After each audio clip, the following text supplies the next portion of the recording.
Assalamualaikum warahmatullahi wabarakatuh. Ahibati fillah, afani Allah wa iyyakum kaum muslimin yang saya cintai karena Allah. Semoga Allah Subhanahu wa taala selalu memberikan afiat kepada kita di dunia dan di akhirat. Pada kesempatan kali ini kita membahas al-mabhath tsani, yaitu pembahasan Ats-Tsani Asyar, pembahasan yang ke-12. Dan pembahasan yang ke-12 ini adalah bagian dari Al-Faslul Awwal. Pasal yang pertama, fikih sirah min bidayatiha ila qubail al-bi'tsah. Fikih sejarah Nabi Muhammad sallallahu alaihi wasallam dari awalnya sampai sebelum diutusnya Nabi Muhammad sallallahu alaihi wasallam. Pada pertemuan sebelumnya kita sudah membaca Al-Mabhathul Hadi Asyar, yaitu pembahasan yang ke-11, zawajuhu sallallahu alaihi wasallam bi Khadijah radhiyallahu anha, pernikahan Rasulullah sallallahu alaihi wasallam dengan Khadijah radhiyallahu anha. Dan pada kesempatan kali ini kita membahas Al-Mabhath Ats-Tsani Asyar, pembahasan yang ke-12, Bina'ul Ka'bah, yaitu pembangunan Ka'bah. Bapak Ibu saudara-saudari yang dimuliakan oleh Allah Subhanahu wa taala, sebelum masuk kepada pembahasan yang baru, ada poin yang belum tersampaikan tentang Khadijah radhiyallahu anha, yaitu Khadijah radhiyallahu anha melahirkan untuk Rasulullah sallallahu alaihi wasallam anak-anak, dan seluruh anak-anak Rasulullah sallallahu alaihi wasallam berasal dari Khadijah kecuali Ibrahim. Ibrahim berasal dari Maryah Al-Qibtiyah, dan Maryah Al-Qibtiyah adalah Maryah binti Syam'un yang diberikan hadiah oleh Al-Muqawqis, yaitu rajanya Iskandariyah, rajanya di Mesir pada waktu itu, kepada Rasulullah sallallahu alaihi wasallam pada tahun ke-7 Hijriah. Dan Rasulullah sallallahu alaihi wasallam menggaulinya dengan disebut sebagai milkul yamin. Apa itu milkul yamin? Para ikhwan yang dirahmati oleh Allah Subhanahu wa taala, milkul yamin pengertiannya adalah disebutkan oleh Allah Subhanahu wa taala dalam Al-Qur'an, ma malakat aymanukum, yaitu apa yang dimiliki di tangan kanan kalian. Dan ini biasanya digunakan istilah budak atau hamba sahaya, baik itu laki-laki ataupun perempuan yang dimiliki secara sah dalam sistem perbudakan pada masa itu. Dan Allah berfirman dalam Al-Qur'an, surat Al-Mu'minun ayat 5 sampai 6, walladzina hum li furujihim hafizun illa ala azwajihim aw ma malakat aymanuhum. Yang artinya, dan orang-orang yang menjaga kemaluannya kecuali terhadap istri-istri mereka atau terhadap hamba sahaya yang mereka miliki. Dan ini menunjukkan bahwasanya perbudakan sudah ada sebelum Islam. Islam tidak langsung menghapusnya, akan tetapi mengatur dan mempersempitnya. Islam justru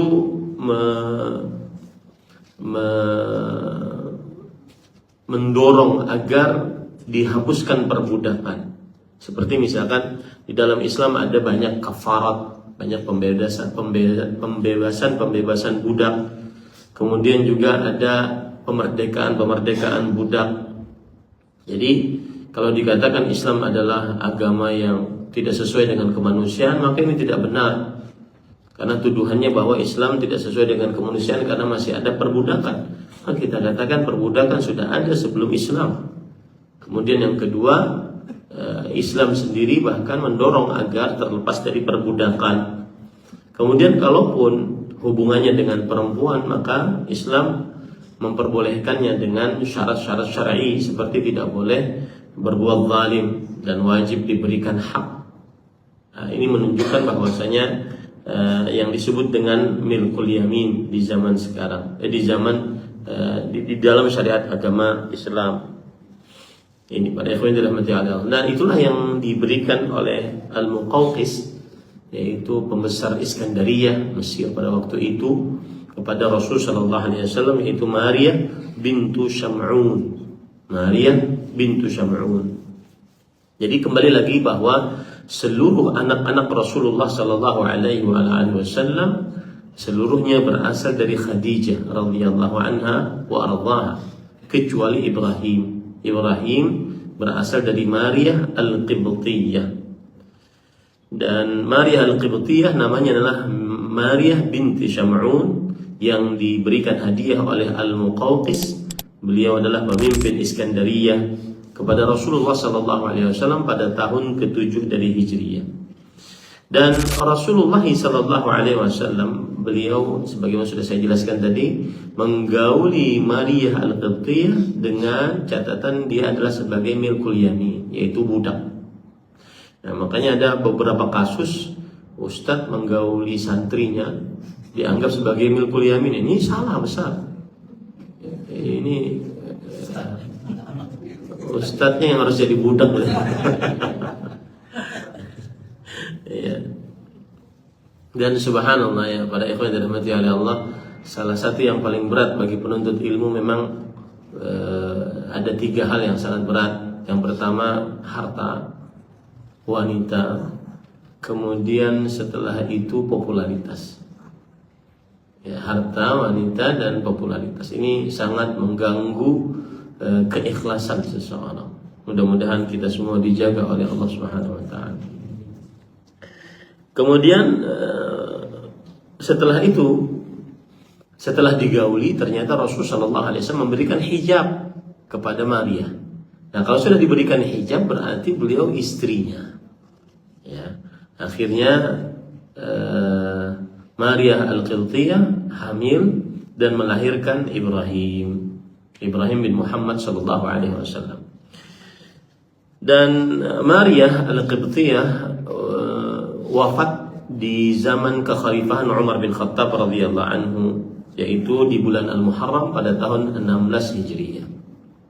Nah, kemudian masih berkaitan dengan Khadijah, yang anak pertama yang dilahirkan oleh Khadijah dari Rasulullah sallallahu alaihi wasallam namanya Al-Qasim. Dan Nabi Muhammad sallallahu alaihi wasallam diberikan atau mempunyai kunyah dengan Abul Qasim. Diriwayatkan oleh Imam Ibnu Majah dengan sanad di dalam kitab sunannya dengan sanad yang lemah sekali dari Al-Husain bin Ali, beliau berkata, "Lamma tuwfiya Al-Qasim ibnu Rasulillah sallallahu alaihi wasallam, qalat Khadijah radhiyallahu anha, ya Rasulullah, darrat lubainatul Qasim, falau kana Allah abqahu hatta yastakmila radha'ah." Faqala sallallahu alaihi wasallam, "Inna itmama radha'ihi fil jannah." Ketika Al-Qasim meninggal, maka Khadijah berkata kepada Rasulullah SAW, "Wahai Rasulullah SAW, ini masih tersisa susunya Al-Qasim. Masih tersisa susunya Al-Qasim. Itu belum sempurna dia menyusui. Kenapa sudah meninggal duluan? Kalau seandainya Allah Subhanahu wa taala membiarkan dia masih hidup sampai dia menyelesaikan susuannya, yaitu 2 tahun. Maka kata Rasul sallallahu alaihi wasallam, sesungguhnya penyempurnaan penyusuannya di dalam surga." Kemudian Khadijah radhiyallahu anha berkata, "Lau a'lamu dzalika ya Rasulullah hawwana 'alayya amra." Sungguh jika aku mengetahui hal tersebut, maka ringan bagiku mendengar ataupun melihat kematiannya. Maka kemudian Rasul sallallahu alaihi wasallam bersabda, "In syi'ti da'utullahi fa usmi'aki sauta." Wahai Khadijah, istriku, kalau seandainya engkau mau, aku akan berdoa kepada Allah agar engkau mendengar tangisannya di dalam surga. Maka kemudian Khadijah radhiyallahu anha berkata, "Ya Rasulullah, bal usaddiqullaha wa rasulah." Tidak, wahai Rasulullah, aku mempercayai Allah dan Rasulnya sallallahu alaihi wasallam. Itu anak beliau yang pertama, Al-Qasim. Berarti meninggal sekitar sebelum lengkap 2 tahun. Meninggal sebelum lengkap 2 tahun. Kemudian setelah itu Khadijah radhiyallahu anha melahirkan Zainab binti Rasulullah sallallahu alaihi wasallam, dan beliau adalah anak perempuan paling besar Rasulullah sallallahu alaihi wasallam. Dan anak perempuan yang paling pertama menikah, dinikahi oleh anak laki-laki dari paman beliau. Anak laki-laki dari paman beliau, Abul As bin Rabi' al-Absi. Dan ibundanya adalah Halah bintu Khuwailid.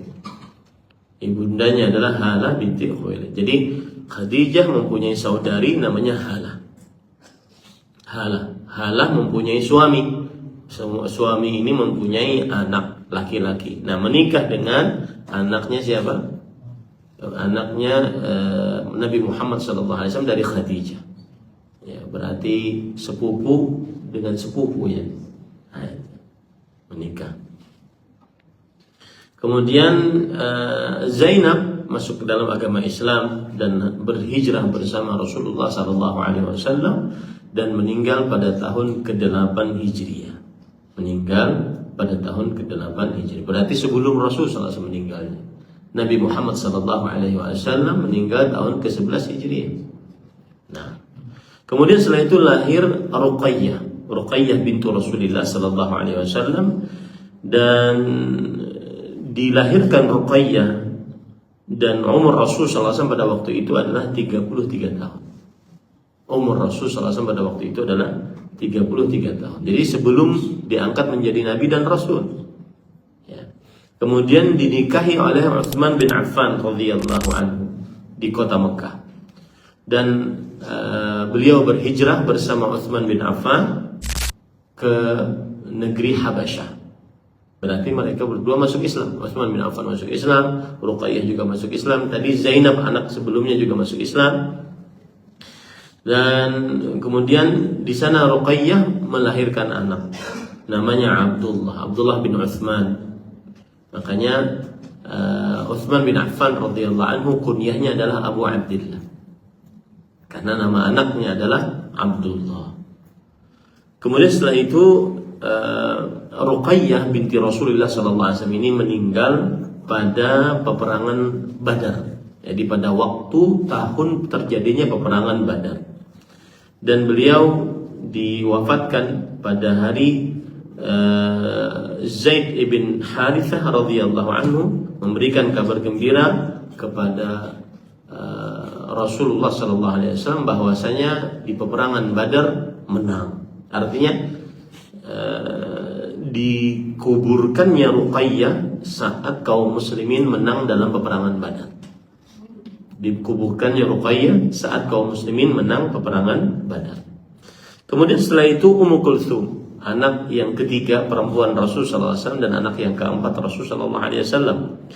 Ummu Kulthum namanya Ummu Kulthum, bukan Kalthum. Ummu Kulthum, ya, bintu Rasulullah SAW radhiyallahu anha, dan beliau lebih besar daripada Fatimah, dan dinikahi juga oleh Utsman bin Affan setelah wafatnya Ruqayyah. Makanya Utsman bin Affan mendapatkan gelar Dzunnurain, seorang laki-laki yang memiliki 2 cahaya, yaitu menikahi 2 anak perempuan Rasulullah sallallahu alaihi wasallam.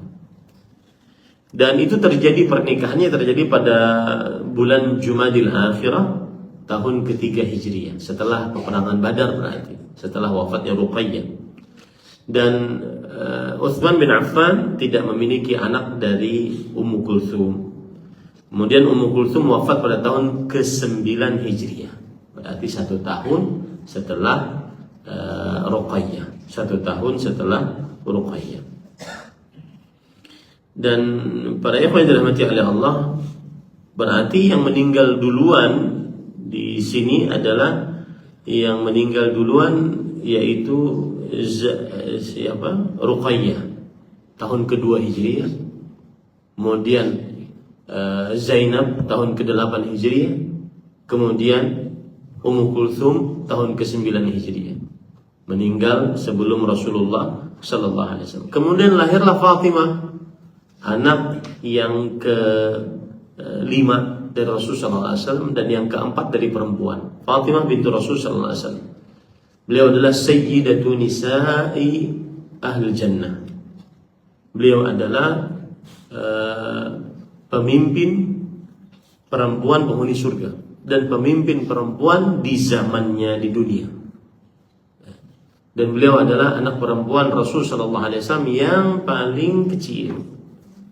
Dilahirkan pada tahun ke-41 ketika Rasul SAW berumur 41. Ketika Nabi Muhammad SAW berumur 41 tahun, maka lahirlah Fatimah. Kemudian setelah itu Fatimah meninggal dunia setelah wafatnya Rasulullah SAW 6 bulan.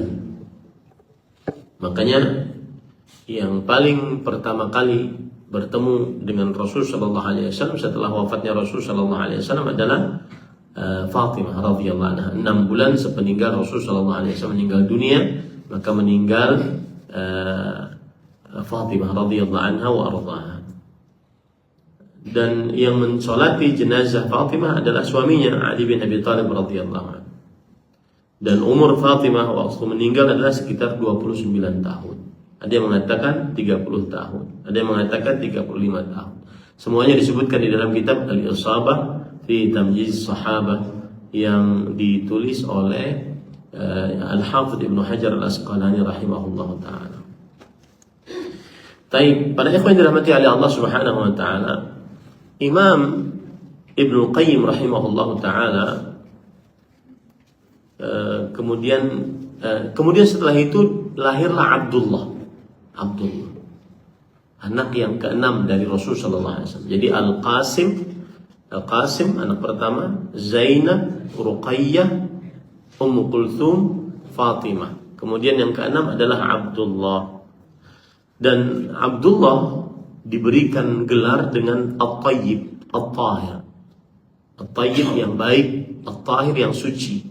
Kenapa? Karena Abdullah dilahirkan setelah Nabi Muhammad sallallahu alaihi wasallam diangkat menjadi nabi dan rasul. Abdullah dilahirkan setelah Nabi Muhammad SAW diangkat menjadi nabi dan rasul. Al-Imam Ibnu Al-Qayyim rahimahullah ta'ala berkata di dalam kitab beliau Zadul Ma'ad, "Tsumma wulida lahu Abdullah." Lalu dilahirkan untuk Rasul SAW Abdullah. Wa hal wulida ba'da an-nubuwah aw qablaha fi ikhtilaf. Apakah dilahirkan sebelum kenabian atau setelah kenabian? Maka terjadi ikhtilaf di antara para ulama. Wa sahha ba'dhum annahu wulida ba'da an-nubuwah. Sebagian ulama menyatakan bahwasanya beliau dilahirkan setelah kenabian. Wa hal huwa tayyib wa tahir am huma ghairuhuma ala qawlain wa sahih annahuma laqabani lahu wallahu a'lam. Ada yang mengatakan bahwa gelar beliau cuma At-Tayyib, gelar beliau cuma At-Tahir. Ada yang mengatakan dua-duanya gelar dari Abdullah. Akan tetapi pendapat yang lebih kuat adalah kedua-dua tersebut adalah gelar dari anak Abdullah, yaitu Abdullah bin Muhammad sallallahu alaihi wasallam radhiyallahu anhu.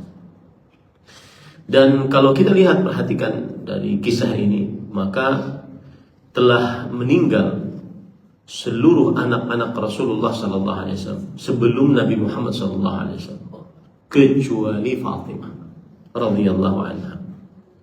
Dan anak laki-laki beliau seluruhnya meninggal dalam keadaan masih kecil. Al-Qasim anak pertama meninggal setelah 1 tahun. Ada yang mengatakan setelah 1 tahun bisa berjalan. Ada yang mengatakan setelah 1 tahun bisa naiki hewan tunggangan. Nah, saat itulah Abdullah meninggal. Maksudnya masih kecil gitu. Saat sudah bisa. Bagaimana sih kalau anak kita sudah 1 tahun kan bisa duduk, bisa apa, bisa naik gitu ya. Nah itu saat itulah dia meninggal. Kemudian adapun anak-anak perempuan Rasul sallallahu alaihi wasallam radhiyallahu anhunna, maka seluruh anak-anak perempuan Rasul sallallahu alaihi wasallam masuk Islam. Ya, masuk Islam. dan seluruhnya hidup dan menikah. Ya, seluruhnya hidup dan menikah, dan seluruhnya meninggal di masa hidupnya Rasulullah SAW kecuali Fatimah radhiyallahu anha, yang mana Fatimah meninggal 6 bulan sepeninggal Rasulullah Sallallahu Alaihi Wasallam. Nah, di sini terdapat pelajaran menarik. Ketika kita katakan bahwa anak-anak laki-laki Rasulullah Sallallahu Alaihi Wasallam seluruhnya meninggal, maka orang-orang musyrik Quraisy mereka menta'yir, mencela Rasulullah SAW bahwa beliau tidak mempunyai keturunan, Para ikhwan yang dirahmati oleh Allah Subhanahu wa taala, maksudnya keturunan di sini adalah keturunan laki-laki. Ya. Karena bagaimanapun keturunan laki-laki itu yang akan membawa nama kita. Ya. Seperti misalkan saya punya anak Abdullah bin Ahmad Zainuddin. Nanti dia punya anak lagi misalkan Ahmad, berarti Ahmad bin Abdullah bin Ahmad Zainuddin. Nanti dia punya anak lagi Abdullah bin Ahmad Zainuddin. Jadi nama kita catat. Tapi kalau anak perempuan kan berarti seperti kasusnya Fatimah radhiyallahu anha, Al-Husain bin Ali bin Abi Thalib, Al-Hasan bin Ali bin Abi Thalib. Ya. Makanya orang-orang musyrik Quraisy menta'yir, mencela Rasulullah SAW bahwasanya terputus nasabnya karena anak-anak laki-lakinya seluruhnya meninggal di masa kecil.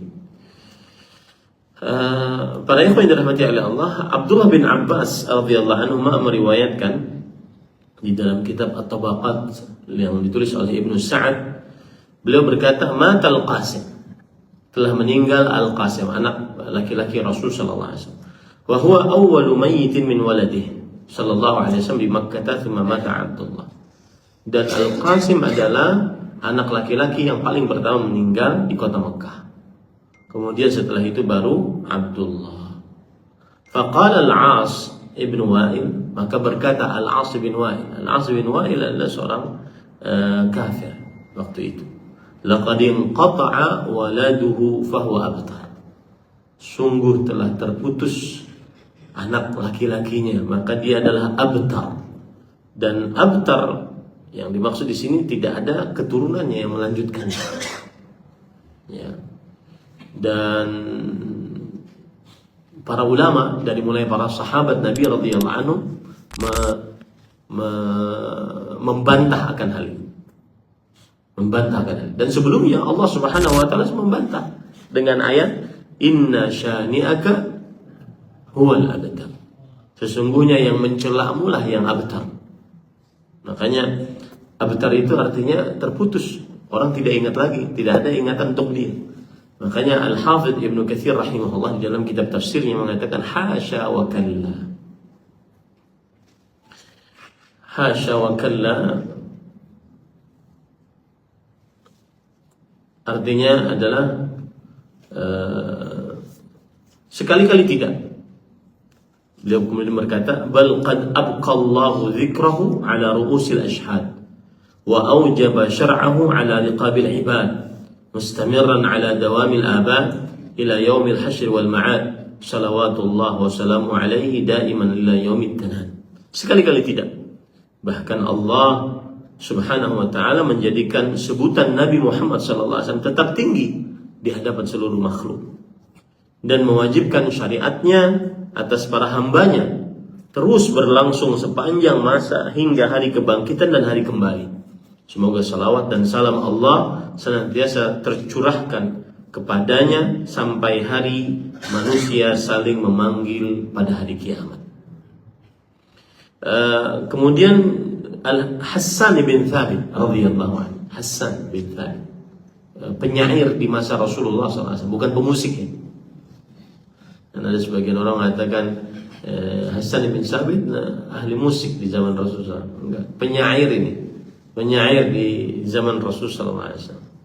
Beliau mengatakan, agharrun alaihi lin-nubuwati khatamun min Allah mashhudun yaluhu wa yashhadu wa dhamma al-ilahu ismun nabi ila ismihi idh qala idza qala fil khamsi al-mu'adhdhin ashhadu wa shaqqu wa syaqqa lahu min ismihi liyujillahu fadzul arsy mahmudun wa hadza Muhammadu. Subhanallah. Indah bahasa Arab. Hasan bin Sabit radhiyallahu anhu berkata, bercahayalah pada dirinya tanda kenabian, sebuah tanda dari Allah yang tampak dan disaksikan. Allah menggabungkan nama Nabi Muhammad SAW dengan namanya ketika muadzin mengucapkan dalam 5 waktu salat, asyhadu an la ilaha illallah, pasti selalu ada asyhadu anna Muhammadar Rasulullah. Ini bukti Allah mengangkat derajat Nabi Muhammad SAW. Bahkan sekarang siapa yang tahu Al-As bin Wa'il yang mengatakan bahwa Rasulullah SAW terputus keturunannya? Nggak ada yang tahu. Yang menuduh Rasulullah SAW terputus keturunannya tidak ada yang tahu. Tetapi yang dituduh Nabi Muhammad SAW terputus keturunannya sehingga orang-orang nanti tidak akan ingat dia, maka malah Nabi Muhammad SAW 14 abad, kita sekarang di abad yang ke-15, sepeninggal Rasulullah SAW nama beliau tetap terjaga. Minimal 5 kali sehari nama beliau dikumandangkan di mana-mana di dunia, sallallahu alaihi wasallam. Dan ini pembelaan Allah Subhanahu wa taala kepada Rasulullah sallallahu alaihi wasallam. Inna syani'aka huwal abtar. Sesungguhnya yang mencela wahai Muhammad sallallahu alaihi wasallam dialah yang terputus. Dan selalu seperti itu.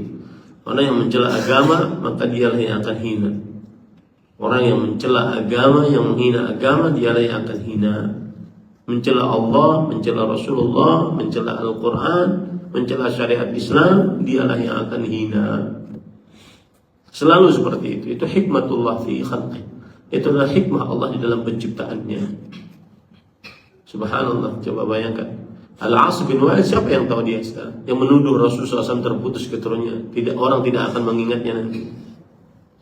Ternyata Rasulullah SAW sampai 14 abad beliau meninggal masih dikenang, bahkan kita sekarang mempelajari sejarah Nabi Muhammad SAW. Mudah-mudahan kita di hari kiamat bertemu dan mendapatkan syafaat Rasulullah SAW. Kemudian para ikhwan yang dirahmati oleh Allah Subhanahu wa taala, dan ada perkataan dari seorang ahli sejarah, yaitu Fadilatul Syekh Dr. Muhammad Abu Shahbah. Beliau berkata begini, waqad syaa Allah taala wa lahu al-hikmatul balighah. Dan Allah Subhanahu wa taala telah berkehendak, dan di dalam kehendaknya pasti ada hikmahnya Allah Subhanahu wa taala. Dan ini menarik para ikhwan.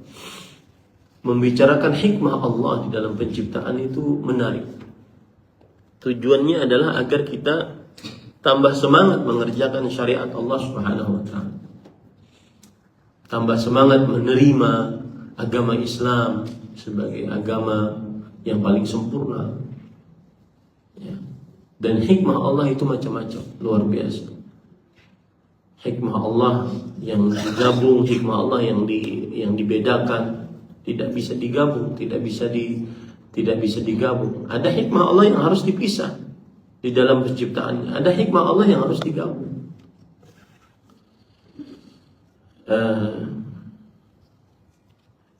Allah ya'isha lahu sallallahu alaihi wasallam ahad min adh-dhukur, bahwa tidak ada seorang pun dari anak-anak beliau yang hidup dari laki-laki. Apa hikmahnya? Hatta la yakuna dzalika mad'atan liftitani ba'dun nas bihi. Sampai itu tidak, sehingga itu tidak menjadi mad'ah, yaitu ajakan agar orang-orang terfitnah, tergoda dengan sebagian dari keturunan Rasul sallallahu alaihi wasallam. Wa di'aihim lahum an-nubuwah, dan akhirnya mengaku-ngaku menjadi nabi. Fa'a'tahu adh-dhukur takmilan li fitratihi al-bashariyah. Allah ngasih anak laki-laki. Beliau tidak terputus, beliau bukan mandul. Allah ngasih anak laki-laki agar sempurna kemanusiaan beliau. Wa qada'an li hajatin nafsil insaniyah, dan juga agar beliau memang kalau seorang suami terutama memiliki anak laki-laki, ya mau tidak mau berbeda dengan ketika dia tidak memiliki anak laki-laki. Wa li'alla yantaqisa an-nabiy sallallahu alaihi wasallam fi kamali rajulatihi syani'. Dan agar tidak ada orang yang mencela kelaki-lakian Rasulullah SAW. Cuma bisa melahirkan anak perempuan, nggak ada anak laki-laki. Tapi beliau melahirkan anak laki-laki, cuma meninggal masa kecil. Aw yataqawwal 'alaihi mutaqawwil, atau ada orang yang mencela Rasulullah SAW. Makanya beliau diberikan anak laki-laki. Thumma akhadhahum fis shighar, akan tetapi diwafatkan di masa kecil. Wa aidan liyakuna fi dzalika 'azaa'un wa salwa lil ladzina la yurzaqun al-banin. Dan ini juga menjadi tasliyah, menjadi penggembira bagi orang-orang yang belum diberikan anak laki-laki. Artinya gini, beliau diberikan anak laki-laki, kemudian beliau diwafatkan anak-anak laki-laki beliau di masa kecil. Dan itu berarti pemberian kabar gembira atau pemberian apa ya bahasanya, tasliyah itu penyenang bagi orang-orang yang cuma punya anak perempuan aja, nggak ada anak laki-laki. Au yurzaqunahum tsumma yamutun, atau sama seperti Rasul sallallahu alaihi wasallam, mereka diberikan anak lalu meninggal, dan itu sebagai tasliyah, penghibur ya bagi orang-orang yang mendapatkan musibah sebagaimana Rasul sallallahu alaihi wasallam. Kama annahu lawnun min anwa'il ibtila, dan ini adalah ujian dari Allah Subhanahu wa taala. Wa asyaddun nasi bala'an al-anbiya fal amsal fal amsal. Dan manusia yang paling berat ujiannya adalah para nabi, kemudian orang-orang setelahnya, kemudian orang-orang semisalnya. Para ikhwan yang dirahmati oleh Allah Subhanahu wa taala, perhatikan baik-baik di sini. Hikmah, ada beberapa hikmah yang disebutkan oleh Fadilatul Syekh Dr. Muhammad Abu Syahbah. Yang pertama adalah bahwa agar orang tidak lalu berlebihan nanti memuji keturunan Rasul sallallahu alaihi wasallam. Karena kalau seandainya ada anak laki keturunan Rasul, misalkan tadi Abdullah bin Muhammad, ini kan nanti semuanya turun kepada Muhammad, terakhirnya Nabi Muhammad sallallahu alaihi wasallam. Yang tidak seperti itu saja sekarang banyak yang air susu jadi hujan lah, kemudian rantai emas turun dari langit lah, macam-macam. Dan saya nasihatkan kepada kawan-kawan dari keturunan Rasul sallallahu alaihi wasallam, umat Islam memerlukan ilmu agama yang berdasarkan dari Al-Quran dan hadis Rasul sallallahu alaihi wasallam. Adapun perkara karamah, kita percaya karamah, tetapi bukan itu seluruh syariat Islam.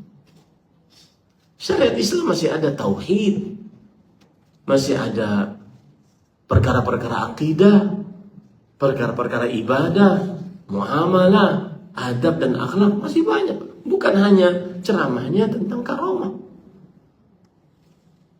Ini nasihat ya Pak, nasihat. Menerima alhamdulillah, kalau tidak menerima ya mungkin itulah nasihat. Ad-dinun nasihat. Agama ini tegak karena nasihat. Lillah wa li rasulihi wa li kitabihi wa li a'immatil muslimin wa 'ammatihi. Dan siapapun keturunan Rasul SAW kita wajib untuk menghormati. Tapi jangan sampai juga yang dari keturunan Rasul Sallallahu Alaihi Wasallam tidak fokus mengajarkan akidah dan manhaj yang benar. Ini tidak. Jadi kadang-kadang kita memerlukan agama Islam, ilmu agama Islam. Nah, ini salah satu hikmahnya. Kalau seandainya ada anak Rasul SAW laki-laki, berarti kan seperti Al-Qasim bin Muhammad, Abdullah bin Muhammad, nanti anaknya semuanya lari kepada Muhammad SAW. Yang tidak dari Nabi Muhammad SAW saja luar biasa tergodanya dan terlalu berlebihan mengagungkannya, sampai kadang-kadang mengatakan bahwa ada 12 imam yang terjaga dari kesalahan, seperti orang-orang Syiah Rafidhah. Kemudian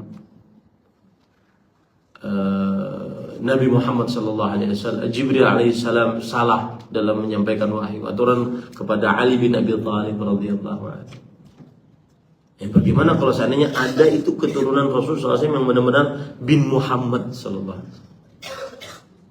Nah, ini hikmah yang pertama yang disebutkan oleh Fadhilul Syekh Dr. Muhammad Abu Syahbah.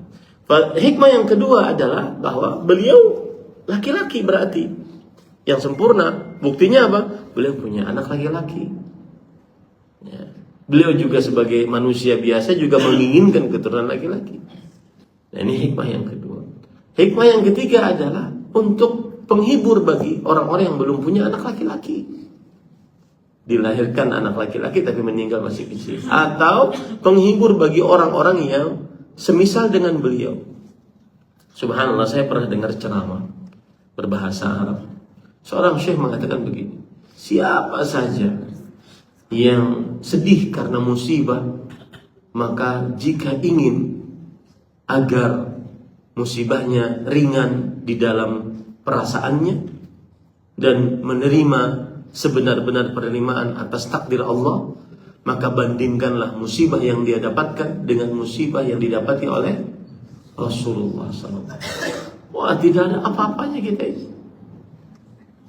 Coba bayangkan, beliau yatim. Yatimnya sempurna lagi. Yatim sempurna itu bagaimana? Beliau lahir dalam keadaan bapaknya sudah meninggal. Kemudian beliau meninggal ibunya dalam keadaan beliau belum baligh. Benar-benar yatim sempurna. Kemudian beliau mendapatkan anak. Seluruh anaknya meninggal di masa hidup beliau. Seluruh anaknya meninggal di masa hidup beliau. Berapa anaknya? 5 anaknya meninggal di masa hidup beliau. Bahkan 6. Ibrahim dari Maria Al-Qibtiyah meninggal. Dan beliau pun menangis saat itu. Innal 'aina la tadma' wa innal qalba la yahzan wa la naqulu illa ma yarda rabbuna. Sesungguhnya air mata berlinang, hati sangat sedih, tetapi kita tidak mengucapkan kecuali yang diridhai oleh Allah Subhanahu wa taala. 6 anak beliau meninggal sebelum beliau. Jadi ini kiat mujarab agar kita, karena di zaman sekarang banyak sekali keluhan-keluhan, keresahan-keresahan, ketidakbahagiaan. Kenapa? Karena terlalu banyak bergaul. Melalui apa? Melalui media sosial. Makanya kan Rasul sallallahu alaihi wasallam pernah ditanya dalam hadis riwayat Tirmidzi, "Man najat?" Wahai Rasulullah, di mana ada letak kebahagiaan? Kata Rasul sallallahu alaihi wasallam, "Amsik alaika lisan." Jaga lisan. Itu ada kebahagiaan. Wal yas'aka baituk. Dan hendaknya engkau merasa lapang dengan rumahmu, tidak banyak bergaul. Merasa lapang dengan rumahmu. Sekarang kita di rumah, tapi pergaulannya seluruh dunia. Ya, melihat ini, kadang kalau seandainya yang dilihat itu sedih-sedih